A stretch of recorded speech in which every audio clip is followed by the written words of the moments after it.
Texas Hill Country, April 1872. The sun had barely crested the ridgeline when the stagecoach lurched to a stop outside the dusty depot in Junction, Texas, and Tessa Mayfield stepped off with a baby girl in her arms and no one waiting for her. She stood still for a moment, her boots sinking into the soft dirt, the wind tugging gently at the hem of her worn traveling dress. The baby in her arms, just 5 weeks old, let out a soft whimper, and Tessa adjusted her grip. It was quiet, too quiet. No welcoming faces, no open arms. Just a livery stable, a weather-beaten general store, and a few men watching from the porch of the saloon across the road. She was 23, unmarried, and carrying a child that half her family said would ruin her. The other half had already pretended she did not exist. She walked toward the shade of a tree beside the depot and sat down, rocking the baby gently. "It is just you and me now, Violet," she whispered, brushing a curl from the baby's warm forehead. "We will be all right. We have to be." Across the road, a tall cowboy stepped away from his horse, adjusting the saddle cinch before glancing up. He had a quiet steadiness about him, the kind that was shaped by long rides and harder days. His shirt was dusted from the trail, his hat pulled low, but his eyes clear and green caught on her like a hook. He watched the woman holding the baby. Something about the way she sat alone in the dirt, shoulders squared like she was trying to keep the world from falling apart, stopped him cold. "Franklin Oaks," the stable man called from inside. "Your horse is ready." But Franklin did not move. He crossed the road instead. Tessa looked up when his boots scuffed the dirt in front of her. He removed his hat, eyes kind but cautious. "You need help, ma'am?" She blinked up at him, unsure. "No, just resting." He looked down at the baby and then back at her. "She yours?" "Yes."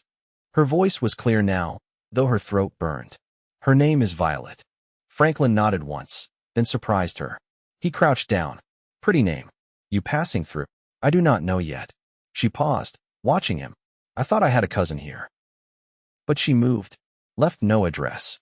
He stood again, rubbing the back of his neck. "My place is a ways north. Quiet. Fenced in. Safe."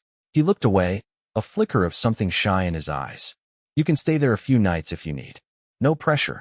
Just, no woman and baby should be alone out here." Tessa stared at him, unsure if the world had just gotten crueler or kinder. She stood, slowly. "What is your name?" "Franklin Oaks," he said, extending a hand. "Tessa Mayfield," she said, shaking it. That night, he hitched a wagon and took them north, past wildflowers and mesquite groves, to a modest homestead tucked near the edge of the Llano River. The house was small but clean, with 2 bedrooms and a lean-to-barn out back. He helped her down from the wagon, careful not to touch unless she reached first. Over the next few days, she noticed things. How he always set out a second mug for coffee, even before she came to the table. How he kept his voice low around Violet, like he already knew babies needed gentleness. How he repaired a broken shutter on her bedroom window without being asked, just so she could sleep better. He never asked why she was alone. He never asked where the father was. And for that, she was grateful. One afternoon, she found him in the barn, fixing a broken fence rail. Violet was fussing, and Tessa looked worn thin. "May I?" Franklin asked, nodding at the baby. Tessa hesitated only a moment, then handed Violet over. She watched with a strange mixture of fear and hope as Franklin cradled her with the ease of someone who had done it before. "You have any children?" she asked softly. "No," he said, his voice quiet. "But I had a little sister. Raised her when our folks passed. She was 3. He bounced Violet gently until the baby sighed and fell asleep against his chest. Tessa swallowed hard. Most men would not offer their home to a woman they do not know. He looked over at her, something clear and steady in his gaze. "Most men ain't me." That evening, Tessa sat on the porch with her feet up, Violet asleep in a cradle Franklin had built out of spare cedar wood. The stars were just beginning to show. Franklin brought over 2 mugs of coffee and sat beside her. "I do not want to be a burden," she said, watching the horizon. "You are not," he said simply. She turned to him. "Why are you helping us?" Franklin stared ahead, then said, "Because no one helped my sister. And I swore if I ever saw someone in trouble like that again, I would not turn away." Tessa felt a lump rise in her throat. She looked at him, really looked, and saw a man who had lost things, too. Maybe not the same way, but enough to understand. "Thank you," she said quietly. He looked at her then, and the air changed. Soft, slow, like something beginning. Days passed. Tessa began to help around the place, cooking, hanging laundry, feeding the chickens. She laughed more. Franklin noticed. One morning, she came in from the garden with a smear of dirt on her cheek. Franklin looked up from the table and smiled, truly smiled for the first time since she had arrived. "You have dirt here," he said, pointing. Tessa wiped the wrong side. "No here," he said, standing and reaching to brush it off himself. Her breath caught as his fingers brushed her skin. Their eyes met. Neither of them moved. "I do not know how to do this," she whispered. "Me either," he said, "but I want to try." She looked down at his hand, still gently resting against her cheek. Then she leaned into it. They kissed under the kitchen light, soft and uncertain, but real. Violet stirred in the next room, and they pulled apart, but something had shifted.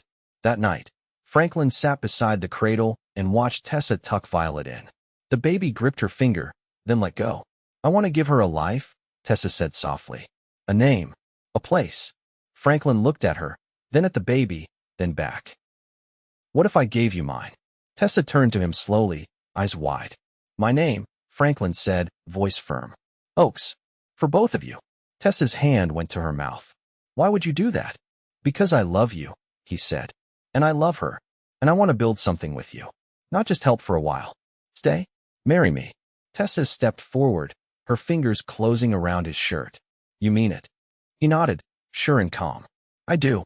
She kissed him again, harder this time, and he held her like she was already his. And in the quiet Texas night, under the stars and beside the cradle they now shared, Tessa Mayfield whispered, "Then yes. We are yours." The morning after Tessa said yes, the air carried the scent of damp cedar and river stone. A light rain had passed in the night, leaving the porch boards damp beneath her bare feet as she stepped outside, arms wrapped around her shawl. Inside, Violet stirred softly in her basket, but hadn't yet woken. Franklin was already in the pasture, walking the fence line with his coat slung over one shoulder and his hat low against the rising sun. Tessa watched him for a long time before she sat down on the steps. Her hands rested on her knees, fingers knotted tight. "Morning's quiet," Franklin said, returning with his boots muddy and a bit of wire coiled in his hand. Fence held through the storm. "I couldn't sleep," she said. "Kept thinking about what comes next." He set the wire down and sat beside her without speaking. She glanced at him. "I ain't asking you to change your life for me," she said. "I just don't know what my place is here yet." Franklin leaned forward, elbows on his knees. "You don't need to know all at once. We'll find it together." Tessa's gaze wandered to the field, where a few cows grazed near the far oak stand. "I never thought I'd be anywhere like this. I used to think my life would be lived between church pews and sewing circles." "What changed?" "I did," she said. "Or maybe I just stopped waiting for someone else to tell me who I was allowed to be." Franklin was quiet a moment. "You ever work stock?" "Not unless you count chasing chickens out of the wash house," she said, eyes brightening just enough to soften her doubt. He nodded, thoughtful. "Well, I could use an extra hand driving the herd to water. Won't be hard, and Violet can be close by." She hesitated. "I've never done any of that." "I'll show you." By midday, Violet was tucked in a cradle basket beneath the shade of the cottonwoods, and Tessa rode out beside Franklin on his spare mare, a gentle old roan named Sadie. The reins felt awkward in her hands, but she kept her back straight and her eyes forward. Franklin rode close, but didn't crowd. "Let your knees do more work than your hands. Horses feel everything." The cattle moved slow and steady through the grasses, and Tessa began to breathe easier. There was something grounding in the rhythm of it all: hoofbeats, wind, the low shuffle of the herd. Afterward, they stopped near the river to water the horses. Tessa crouched, dipping her fingers in the current. Franklin stood nearby, holding the reins. "You ever live in one place long?" he asked. "No. We moved every few years after my father died. My uncle was a circuit preacher. He took us in, but never let us forget the charity of it." Franklin's jaw tightened slightly. "That how your family turned their back?" Tessa looked down at her hands. "They said I made my bed, that I'd stain the name." He didn't speak for a long moment. Then, quietly, "Well, your name's mine now." She looked up sharply, but he wasn't looking at her. He was watching the water, steady as ever. When they returned home, Franklin took Violet from the basket and cradled her in one arm, while he unhitched the wagon with the other. Tessa watched, her heart unexpectedly full. That evening, Franklin took out an old tin box and set it on the table. Inside was a folded paper, yellowing with age, and a narrow silver band. "This belonged to my mother," he said. "She wore it until the day she passed." Tessa touched the ring gently. "You sure?" "I've never been more sure," he said. "We can marry right here. Preacher comes through next week." She nodded slowly. "I want that. I want Violet to grow up knowing she was always wanted, always loved." He reached for her hand and slid the ring on, his fingers warm against hers. Later, after Violet was asleep, they sat together beside the fire. Tessa leaned her head on his shoulder without a word, and he rested his cheek against her hair. The silence between them wasn't empty, it was rooted, like the cottonwoods out back, deep and quiet, and growing stronger by the day. "Do you think we'll be enough for her?" she asked softly. "I think we already are," he replied. And in that stillness, with firelight flickering across the walls and the weight of the world paused just outside the door, they began building something solid brick by brick, breath by breath, not from what they had lost, but from what they had chosen. Together. By early May, the mesquite trees had leafed out fully, their green casting shade over the yard where Tessa hung damp linens between posts Franklin had sunk just for her. The land was shifting with the season, cool nights, warm mornings, the sky wide and bright enough to make her forget, sometimes, that she'd once lived with her shoulders hunched and her voice small. Inside the cabin, Violet cooed softly from the quilt Franklin's sister had sewn years ago, and the sound filtered through the open window like birdsong. Tessa paused, clothespin in hand, to listen. Franklin rounded the side of the house, sleeves rolled, carrying a bucket of creek water. His boots were caked with riverbank clay, and his forearms glistened in the sun. He set the bucket down at the corner of the porch and straightened, catching her watching him. "You thinking about running yet?" he asked lightly, brushing his palms on his trousers. Tessa arched a brow. "You offering to saddle the horse?" He chuckled, but it was quiet and full of something softer. "No, ma'am. I was hoping you'd stay put." She turned back to the sheet in her hands, tucking it over the line. "I was thinking about the name Violet will carry. How it'll fit her when she's older. How it carries weight." Franklin stepped closer, taking the other corner of the sheet and helping her pin it. "It'll fit her same way it fits you. Not because of what it is, but because of what we make of it." "And what are we making?" she asked, voice low. Franklin looked past the linens, to the fields stretching beyond the barn. "You ever see a tree that grows from a split trunk? Two halves, rooted together. They bend different ways, but still stand." She swallowed, throat tight. "That's not what folks back home would call proper." He reached for the next sheet, hands steady. "Folks back home don't raise our girl. We do." That night, after Violet had settled against her cradle's edge, Tessa unpacked the last of the satchel she'd arrived with and folded away the bonnet she hadn't worn since stepping off the stage.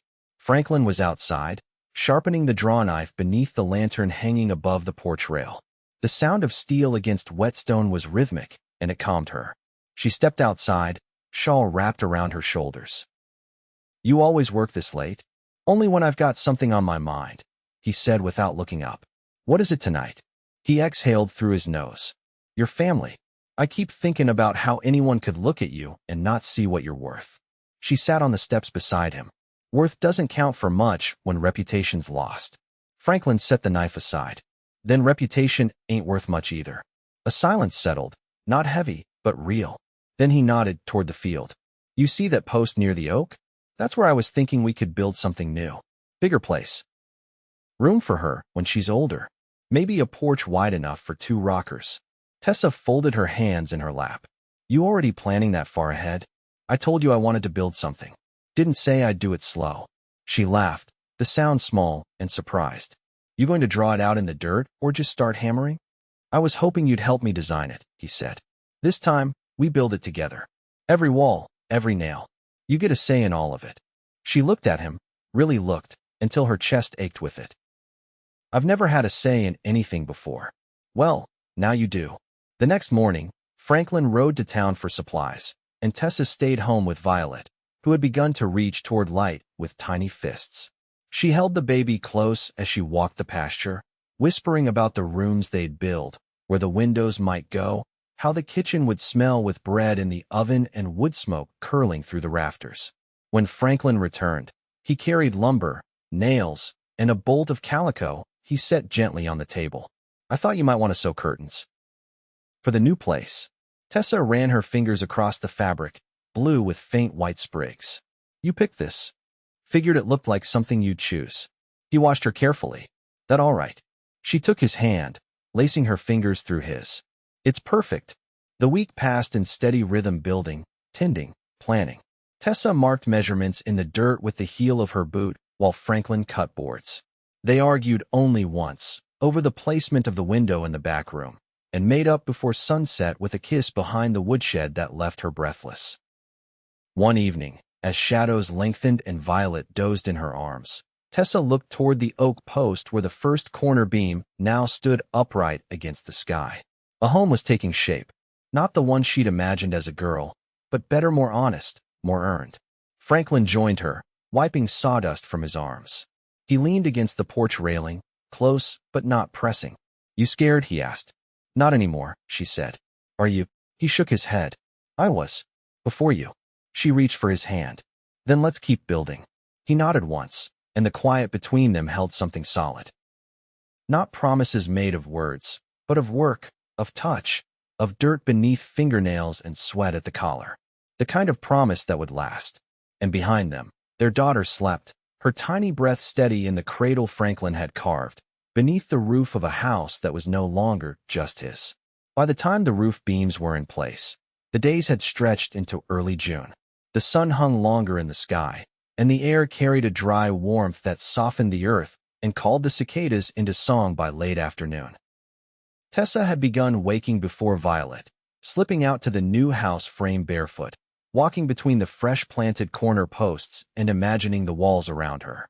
Franklin found her there one morning, crouched to run her fingers along the chalky limestone foundation. "You checking my work?" he asked, setting down a bucket of nails with a quiet thud. "No," she said. "Just wanted to see how it felt before the floor covers it." Franklin knelt beside her, looking out toward the far edge where a window would face the creek bend. "You think she'll be happy here?" "Only if we are," she said. "She'll take her cues from us." He nodded slowly. "You ever think about adding to the family?" Her hands stilled on the stone. "You mean more children?" "If you want them," he said. "Not now? Just someday." Tessa didn't answer right away. She traced one of the tool marks in the stone. "I was never sure I'd even get to raise this one. I think I'm still learning how to breathe again." Franklin didn't push. He waited, and when she met his eyes again, she added, "But I think I could want that. With you." He stood and offered his hand. "Then we'll leave space for it." They walked back toward the cabin in silence, Violet's cries just beginning to rise through the open window. Tessa quickened her step, but Franklin caught her wrist gently. "I'll get her," he said. "You rest a minute." She let him go, watching as he disappeared inside. The screen door creaked once, then closed, and the sound of his voice humming low to Violet drifted out. She sat on the porch rail, closed her eyes, and let it settle in her chest, this life they were building, not rushed or loud, just steady. Later that day, a rider came from Junction with a note from the preacher, confirming he'd arrive the following Thursday with a Bible and time to spare. Franklin read it aloud while Tessa shelled peas at the table, her hands moving without pause. "You want to wear something special?" he asked. "I haven't much," she said. "But I can stitch the hem on that blue calico you brought. Might be the finest I'll ever own." He leaned against the doorframe, arms crossed. "I think you'd look fine in flour sack or silk, either way." That evening, Tessa took out the sewing she'd begun and spread it across the bed. The fabric was creased from where she'd folded it, and the pattern had softened slightly from use. As she worked the needle through the hem, Violet lay on a blanket nearby, grasping at the edge of her mother's skirt. Franklin sat at the table with a ledger open, adding figures with the side of a pencil. His brow furrowed as he marked a line, then looked up. "You ever keep books?" he asked. "My uncle's wife had me track tithe records when I was 12, she said. "I hated it." He smiled faintly, tapping the page. "I could show you how I do it. If you ever want to help keep the land account." "I might," she said. Later, he nodded and closed the ledger. It's not a job for today. The next few days passed in a hush of preparation. Franklin cleared the trail to the river bend, where they planned to stand for the ceremony. Tessa cleaned the cradle by hand, polished the few dishes they had, and wrapped Violet's baptismal bonnet in muslin. Neither of them spoke much about what the day would mean, but it lingered between them in the way they moved, careful, deliberate, expectant. On the morning the preacher arrived, the sky held a high, pale blue. Tessa dressed Violet first, smoothing the bonnet ties with fingers that trembled only once. When she stepped out into the yard, Franklin was already waiting, his shirt brushed clean, his jaw freshly shaved. "You ready?" he asked. She nodded, but her voice caught. "I think I'm afraid it won't feel real." He stepped closer. "It's real, Tessa. You're not dreaming." They walked together to the river bend, Violet nestled between them. The preacher was already waiting, hat in hand, a calm look in his eyes. Franklin didn't give a speech. He just turned to her when the time came and said, "I want you beside me, every day that comes. You and the girl." Tessa took his hand and answered, "There's no one else I'd trust to walk with."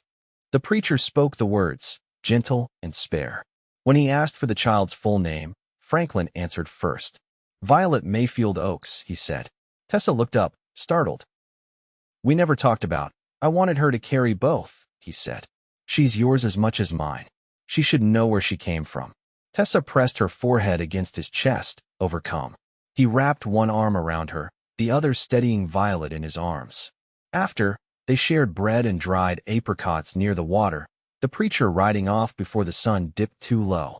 Franklin carried Violet all the way back to the house, and Tessa walked beside him, hand resting against his back. That night, they lay in bed with the windows open, the sound of crickets rising like a lullaby.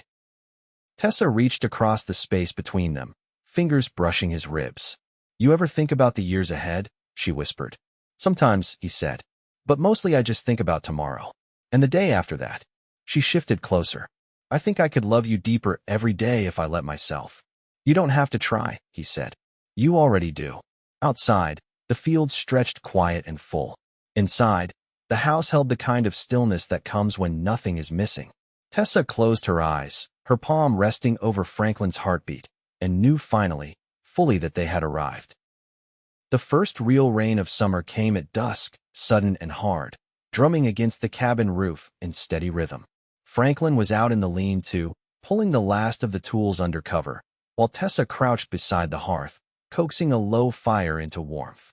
Violet lay on a pallet near the wall, wrapped in a dry wool blanket, her eyelids fluttering as she drifted between waking and sleep. When Franklin came in, his hat and shirt dripping, Tessa didn't rise. She only tilted her head toward the fire and said, "Leave your boots by the door. No sense tracking mud across everything we just cleaned." He kicked them off without a word and hung his coat on the peg beside the door. Then he crossed the room and stood behind her, close enough that the water still clinging to him cooled the back of her neck. "You're soaked," she murmured. "So are the chickens," he replied. "But they're louder about it." She smiled without turning and held out her hand. He took it, rough fingers closing around hers, and she pulled him down beside her.